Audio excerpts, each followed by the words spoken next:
boys and girls. I'm going to read you a story by an author that we know pretty well in our class. This is by Mo Willems, but we know him for all the pigeon books that we have in class. He actually writes lots of stories with lots of different characters. The pigeon books are my favorite, but this is a book called Knuffle Bunny by Mo Willems. He writes stories for lots of other characters as well. And as I read this, you might be thinking about a certain doll or stuffed animal that is special to you.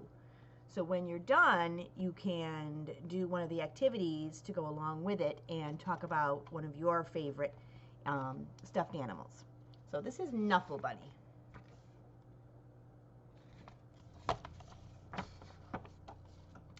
Not so long ago, before she could even speak words, Trixie went on an errand with her daddy.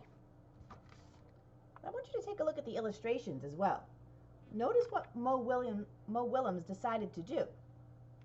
He illustrated his characters but used real-life pictures for the setting. Trixie and her daddy went down the block and through the park.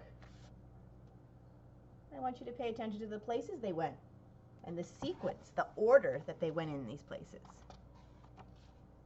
Past the school and into the laundromat. And these pictures that he's using are black and white. And from the look at that laundromat picture, that laundromat has been around for a long time. That is an old style looking laundromat. Trixie helped her daddy put the laundry into the machine. She looks like she's being real helpful, doesn't she?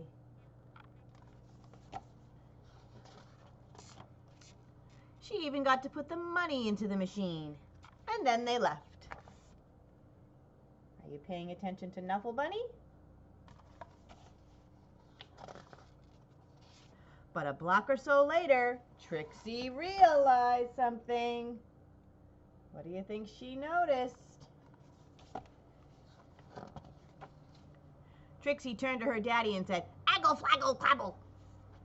"That's right, Daddy. We're going home." Remember, Trixie doesn't know how to say any words, so she babbles. "Aggle, flaggle, clabble,"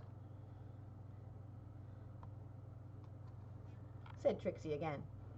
"Blaggle, blabble, wumby, flappy." Snurp.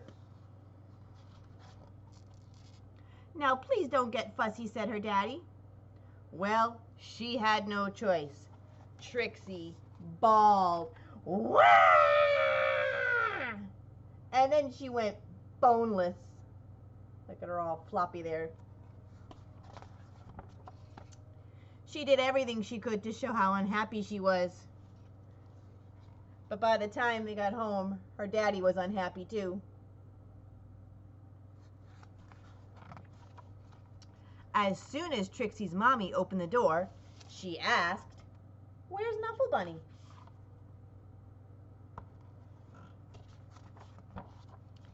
The whole family ran down the block and they ran through the park.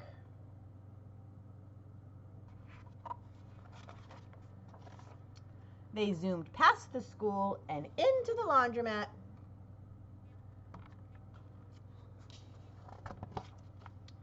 Trixie's daddy looked for Knuffle Bunny and looked and looked and looked.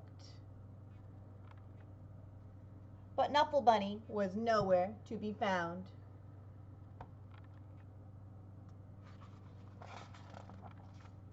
So Trixie's daddy decided to look harder until Knuffle Bunny!